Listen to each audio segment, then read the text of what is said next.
एक बार जोरदार अपनी भारत माता का जयकारा लगाएंगे। सारे जने मुट्ठी बंद करेंगे, हाथ ऊपर करेंगे और पूरे दिल से बोलेंगे, भारत माता की, भारत माता की, इनकलाब, इनकलाब, वंदे वंदे। हरियाणा के कोने कोने से आए हुए हजारों हजारों की संख्या में आज यहाँ मौजूद सभी भाइयों बहनों माताओं बुजुर्गों बच्चों, आप सब लोगों को मेरा नमस्कार, सबको मेरा प्रणाम। मैं आपका शुक्रिया अदा नहीं कर सकता दिल से, इतना मैं भाव विभोर हूँ। इतने घंटों से आप लोग इतनी तपती धूप में पसीना पसीना होके मेरा इंतजार कर रहे हो, आप सब लोगों को मेरा नमन।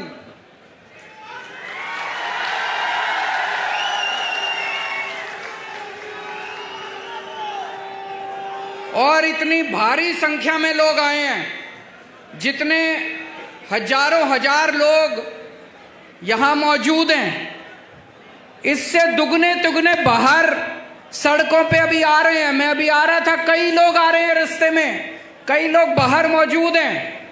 उन सब लोगों को मेरा प्रणाम, सबको मेरा नमन। मेरे को सबसे अच्छा तब लगता है जब लोग मेरे को हरियाणा का लाल बोलते हैं।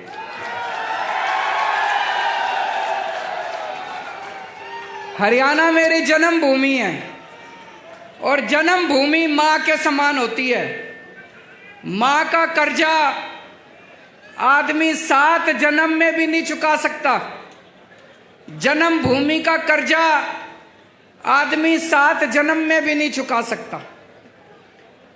आज मुझे बेहद खुशी है अपनी जन्मभूमि में, कुरुक्षेत्र की धर्म भूमि में आज यहाँ पे आपके बीच में आके। सबसे पहले अभी बता रहे थे कि कल तूफान आया था, यह शुभ संकेत है। कह रहे हैं बता रहे हैं तूफान पंजाब से आया था,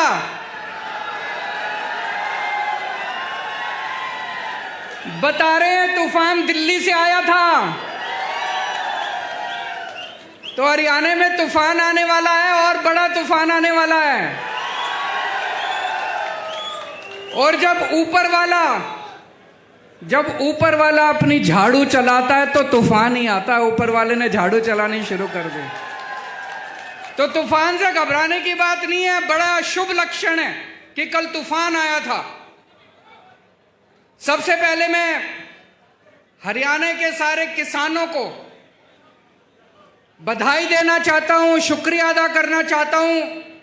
हरियाणा के और पंजाब के किसानों ने मिलके जिस तरह से इतनी अहंकारी सरकार को झुका दिया, 1 साल तक आंदोलन किया, 1 साल तक 36 बिरादरियों ने मिलके, सारे धर्म के लोगों ने मिलके 1 साल तक सिंगू बॉर्डर पे जमे रहे। इनको लगता था इतनी बारिश आएगी, धूप थी, बारिश थी, ठंड थी, गर्मी थी, लेकिन किसान हटे नहीं। अंत पंत में सरकार को तीनों कानून वापस लेने पड़े। दोस्तों, कहते हैं ना, अहंकार तो रावण का भी नहीं बन चलता। इनको घमंड हो गया था कि इनके सामने किसी की नहीं चलेगी। तो दोस्तों, त्रेता युग में रामचंद्र जी ने रावण का घमंड तोड़ा था। द्वापर युग में कृष्ण जी ने कंस का घमंड तोड़ा था और कल युग में किसानों ने भाजपाइयों का घमंड तोड़ा था।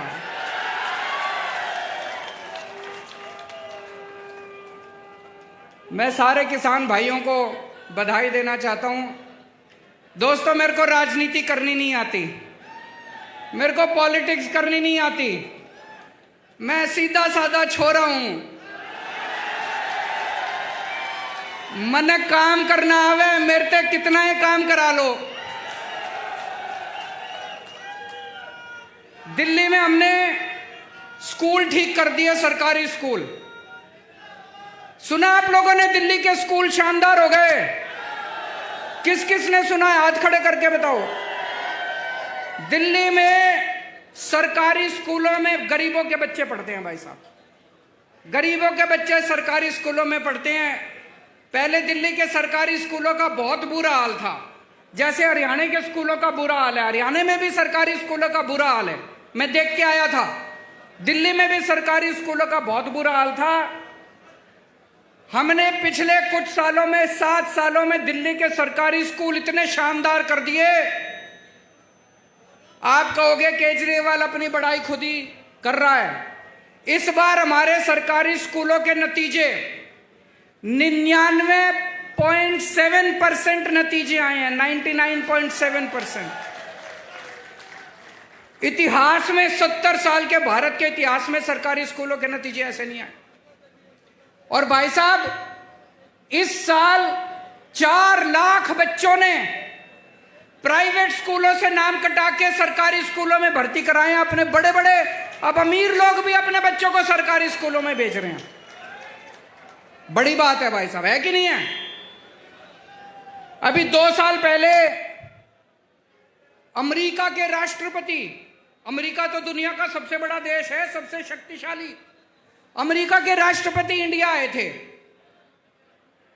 जब वो इंडिया आए तो उनकी पत्नी भी उनके साथ आई थी। पत्नी का नाम है मिलेनिया ट्रंप। ट्रंप साहब आए थे ना 2 साल पहले अपने भारत मोदी जी से मिलने। तो जब उनकी पत्नी भी उनके साथ आई तो उनकी पत्नी मोदी जी को बोली, मैंने केजरीवाल के स्कूलों के बारे में बहुत सुना है, मैं उसका स्कूल देखना चाहती हूं। मोदी जी ने बहुत समझाया, बहन मान जा, केजरीवाल के स्कूल में ना जा, मैं अपने स्कूल दिखा दूंगा, मैं बीजेपी वालों के स्कूल दिखा दूंगा, मैं प्राइवेट स्कूल। बोली ना, मैं तो केजरीवाल के स्कूल देखूंगी। माननी नहीं वो माननी नहीं मोदी जी की बात। वो हमारे स्कूल देखने आई। बड़ी बात होगी भाई साहब, अमेरिका के राष्ट्रपति की पत्नी केजरीवाल के स्कूल देखने आई। कुछ तो कर ही रखा होगा हमने, कुछ तो कर ही रखा होगा हमने। मैं पूछना चाहता हूं, ये हरियाणा के खट्टर साहब के स्कूल कौन देखने आया?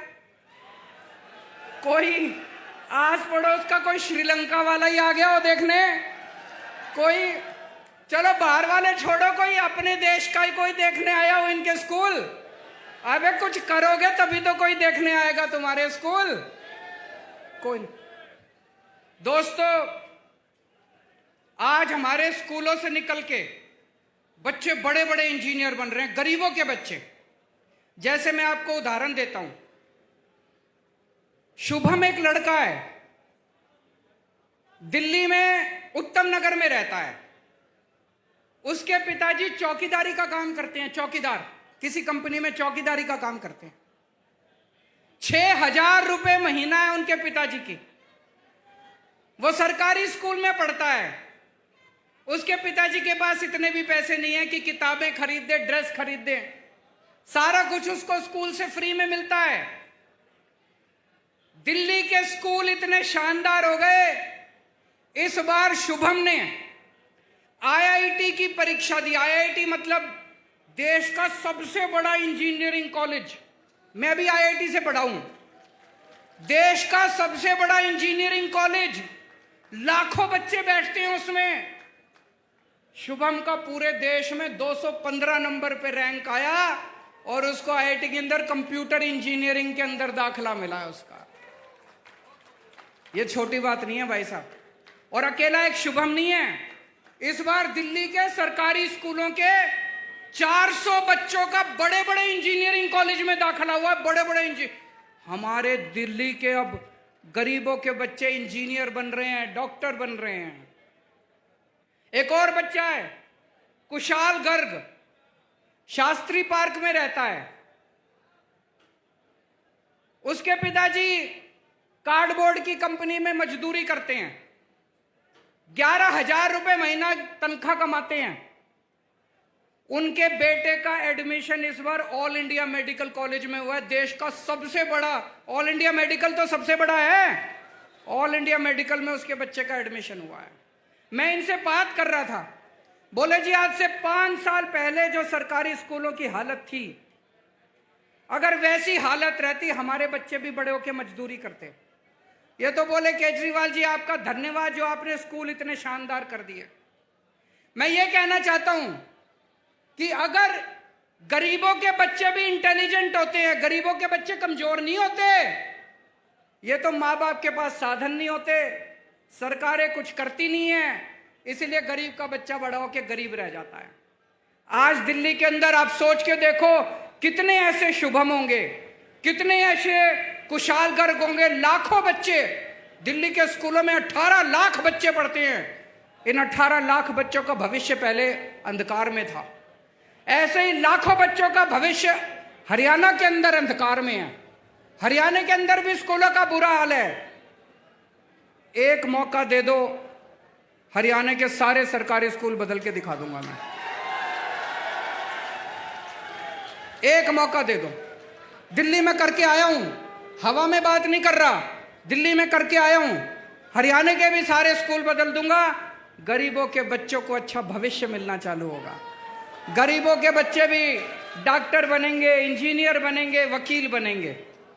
और ये जितने प्राइवेट स्कूल वाले हैं सारे खराब नहीं है, लेकिन कई प्राइवेट स्कूल वालों ने गुंडागर्दी मचा रखी है। मचा रखी है कि नहीं मचा रखी? जब मर्जी फीस बढ़ा देते हैं, कभी कहेंगे development charge, picnic charge, library charge, फलाना चार्ज, ढिमका चार्ज। दिल्ली में 7 साल से हमने इनको प्राइवेट वालों को फीस नहीं बढ़ाने दी, उल्टे इनका सबको ऑडिट कराया। कई लोगों को पैसे वापस कराए हैं प्राइवेट स्कूल वालों से, कभी नहीं हुआ होगा ऐसा। तो आज इतने सारे लोग हैं, मैं आपसे पूछना चाहता हूं, कौन कौन अपने बच्चों को इंजीनियर बनाना चाहता है? कौन कौन अपने बच्चों को डॉक्टर बनाना चाहता है? कौन कौन अपने बच्चों को वकील बनाना चाहता है? सारे जने हमारे साथ आ जाओ।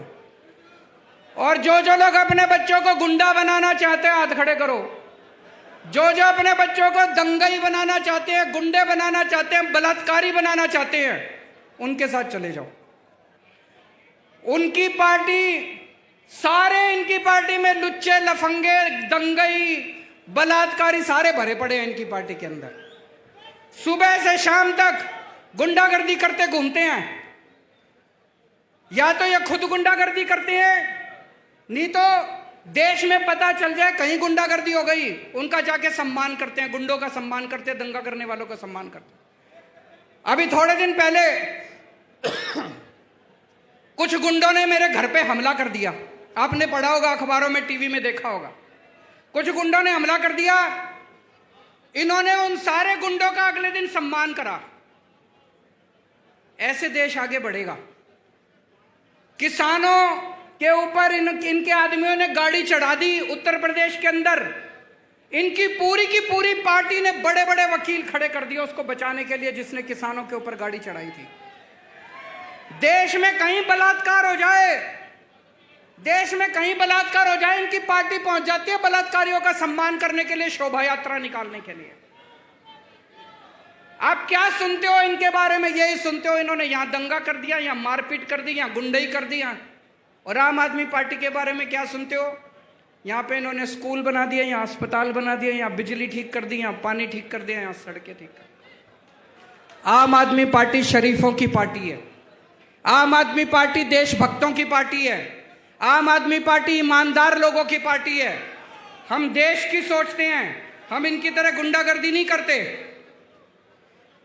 अमेरिका में कोई गुंडागर्दी कर दे तो वो जेल जाता है, इंडिया में कोई गुंडागर्दी कर दे तो इनकी पार्टी में जाता है।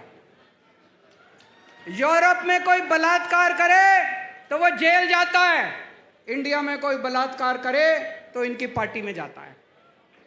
कैसा भारत चाहते हो आप लोग? गुंडों का भारत चाहते हो, दंगइयों का भारत चाहते हो, कि विकास और तरक्की वाला भारत चाहते हो? मैं आप लोगों से पूछना चाहता हूं, पिछले 7 साल हो गए अब खट्टर साहब को सरकार चलाते, 7 साल से खट्टर साहब की सरकार है। खट्टर साहब ने कितनी नौकरियां दी आप लोगों को? हरियाणा के बच्चों को कितनी नौकरियां दी खट्टर साहब ने? मैंने दिल्ली में पिछले 7 साल में 12 लाख नौकरियां दी है, 12 लाख बच्चों को नौकरियां दी। मैंने 12 लाख बच्चों को नौकरी दी, और मैं हवा में नहीं बात कर रहा, वेबसाइट पे पूरा डेटा पड़ा है। हमारी वेबसाइट पे चले जाना, वेबसाइट पे सारा डेटा है। मैंने 12 लाख बच्चों को नौकरियां दी हैं, और अगले 5 साल में 20 लाख बच्चों को नौकरी देने का पूरा प्लान बनाया है। मैं नौकरी दे सकता हूं, ये नहीं दे सकते। ये कभी यही नौकरी नहीं देंगे आपको, ये कभी आपके बच्चों को नौकरी नहीं देंगे। क्यों? क्योंकि इनको अपनी पार्टी के लिए बेरोजगार गुंडों की जरूरत है। आपके बच्चों को दंगा कराना सिखाएंगे, गुंडाई करना सिखाएंगे, अपने बच्चों को विदेश भेजते हैं पढ़ने के लिए ये लोग। अभी मेरे को एक भाई बता रहा था, हरियाणा में सारे पेपर लीक हो जाते हैं, जितने भर्तियों के पेपर होते हैं सारे लीक। ऐसा है क्या जी? ये मेरे को एक लिस्ट दी है एक भाई ने। ये 2020 में HSC जूनियर ड्राफ्टमैन का पेपर लीक हो गया। 2020 में हरियाणा पुलिस भर्ती का पेपर लीक हो गया। 2021 में पेपर पुलिस भर्ती का फेयर पेपर लीक हो गया। 2021 में कुरुक्षेत्र स्वास्थ्य विभाग का पेपर लीक हो गया। 2022 में HSSC पद की भर्ती का पेपर लीक हो गया। 2022 में ग्राम सचिव और पटवारी की भर्ती का पेपर लीक हो गया। 2022 में ही TGT भर्ती का पेपर लीक हो गया। 2022 में ही डेंटल सर्जन की भर्ती का पेपर। खट्टर साहब, आपसे एक पेपर नहीं कराए जाते, सरकार क्या चलाओगे? एक पेपर नहीं करवा सकता जो आदमी, एक पेपर नहीं करा सकता, वो सरकार क्या चलाएगा? गलत तो नहीं कह रहा भाई साहब? मैं अभी गुजरात गया था, वहां भी पता चला सारे पेपर लीक हो रहे हैं, वहां भी बीजेपी की सरकार है। मैं हिमाचल प्रदेश गया था, वहां भी सारे पेपर लीक हो रहे हैं। एक Guinness book of world record है, सुना है आपने? दुनिया के सारे बड़े बड़े रिकॉर्ड उसमें होते हैं। अभी उनकी कल मीटिंग हुई है शाम को गिनीज बुक वालों की, उसमें भारतीय जनता पार्टी का नाम लिखा जा रहा है। सबसे ज्यादा पेपर लीक करवाने वाली पार्टी भारतीय जनता पार्टी। इनकी सरकारों से पेपर नहीं होते, इनसे स्कूल नहीं बनते, इनसे बिजली ठीक नहीं होती, इनसे अस्पताल नहीं बनते। क्यों बोझ उठा के घूम रहे हो? इनको उखाड़ के फेंको, अब ईमानदार पार्टी आ गई। कई बच्चे आर्मी में भर्ती होना चाहते हैं, देश की सेवा करना चाहते हैं। 2020 के बाद से आज तक आर्मी की भर्ती नहीं खुली, आर्मी की भर्ती के पेपर नहीं करवाए इन्होंने। आज इस मंच के जरिए मैं केंद्र सरकार से और प्रधानमंत्री जी से अपील करना चाहता हूं, 1 लाख से ज्यादा आर्मी के अंदर खाली स्थान हो चुके, इनकी जल्दी से भर्तियां खोली जाए। बच्चे ओवरेज हो रहे हैं। मैंने सुना अभी भिवानी के अंदर एक यंग लड़का पवन, जो आर्मी में जाना चाहता था, भर्ती होना चाहता था फौज में, उसने खुदकुशी कर ली। हमारे नौजवान खुदकुशी कर रहे हैं, तो ये आर्मी की भर्तियां क्यों नहीं खोल रहे? मैं प्रधानमंत्री जी को कल चिट्ठी भी लिखूंगा, उनसे निवेदन करूंगा कि आर्मी की भर्तियां तुरंत खोली जाएं, ताकि हमारे बच्चे फौज के अंदर भर्ती हो सकें। दिल्ली में हमने पहले सरकारी अस्पतालों का भी दिल्ली में बहुत बुरा हाल था, हमने सारे सरकारी अस्पताल शानदार कर दिए, खूब सारे मोहल्ला क्लिनिक कर दिए, और दिल्ली में 2 करोड़ लोग हैं, हमने सबका इलाज मुफ्त कर दिया, चाहे कितनी बड़ी बीमारी क्यों ना हो, चाहे लाखों रुपए क्यों ना लगते हो। मैं आपको एक उदाहरण देता हूं। एक मोनिका बहन है, लक्ष्मी नगर में रहती है। वो और उसके पति दोनों को कैंसर हो गया। एक कमरे के घर में रहते हैं, बहुत गरीब लोग हैं। उसका पति दूध बेच के सवेरे सवेरे घर घर में जाके दूध बेच के कमाया करता था, उसकी वो भी कमाई बंद हो गई। दोनों को कैंसर हो गया। भाई साहब, अगर कैंसर जैसी बीमारी हो जाए तो जमीन बेचनी पड़ जाती है, आदमी लुट जाता है, गहने बेचने पड़ जाते हैं बीवी के। इन दोनों को ऊपर वाले का शुक्र था, दिल्ली में आम आदमी पार्टी की सरकार थी। ये LNJP हॉस्पिटल में गए, शानदार हॉस्पिटल, सारा इलाज इनका मुफ्त हो गया, दोनों ठीक हो गए और अब दोनों ठीक होकर अपना काम कर रहे हैं।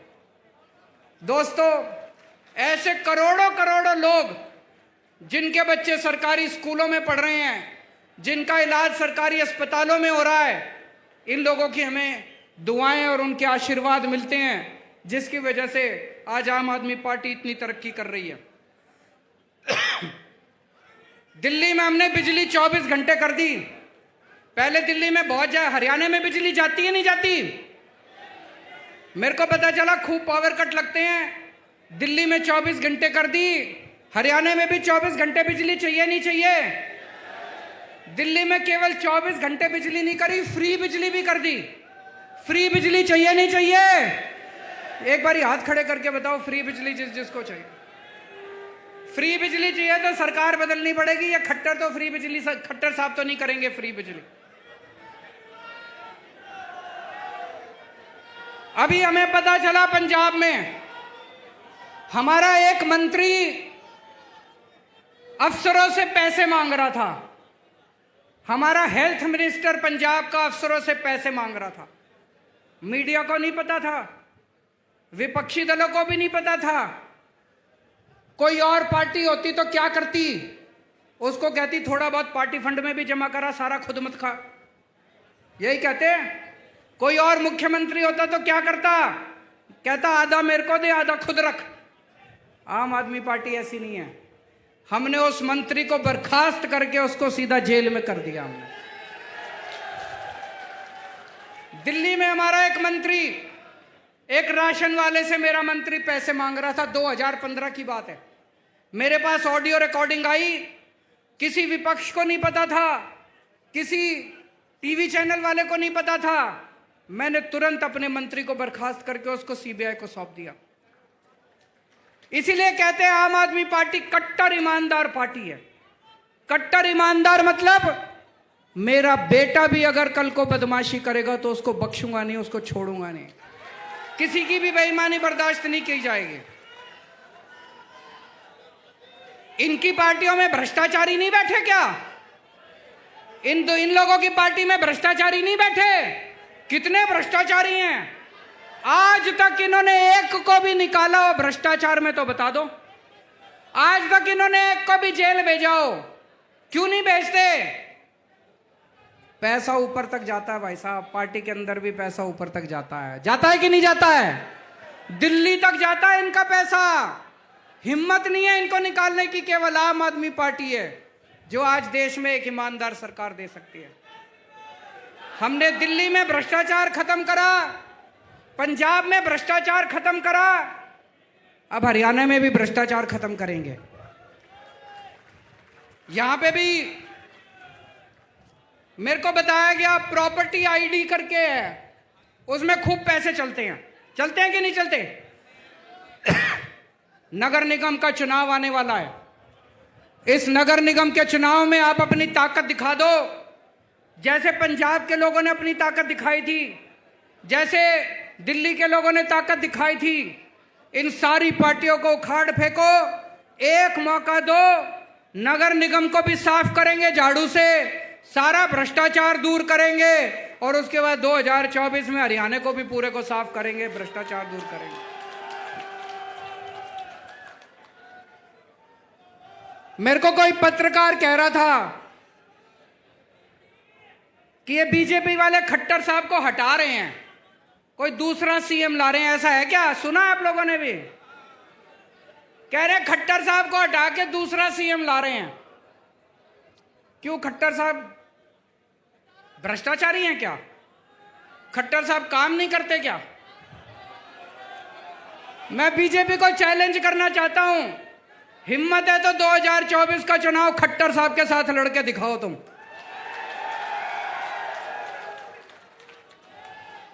दोस्तों, हमारा तो एक ही मकसद है, हमारी जिंदगी का एक ही मकसद है, भारत को दुनिया का नंबर 1 देश बनाना। भारत दुनिया का नंबर 1 देश बन सकता है। भारत के लोगों में बहुत ताकत है, भारत के बच्चों में, युवाओं में बहुत ताकत है। मेरा मकसद है, कई मेरे से पूछते हैं पत्रकार, आप कौन सी पार्टी के साथ अलायंस करोगे? मेरे को यह अलायंस करना नहीं आता। मैं 130 करोड़ लोगों का अलायंस बनाऊंगा इस देश के। किसानों का अलायंस बनाएंगे, मजदूरों का अलायंस बनाएंगे, डॉक्टरों का अलायंस बनाएंगे, इंजीनियर का अलायंस बनाएंगे और इस देश के 130 करोड़ लोगों को मिलके भारत को दुनिया का नंबर 1 देश बनाएंगे दोस्तों।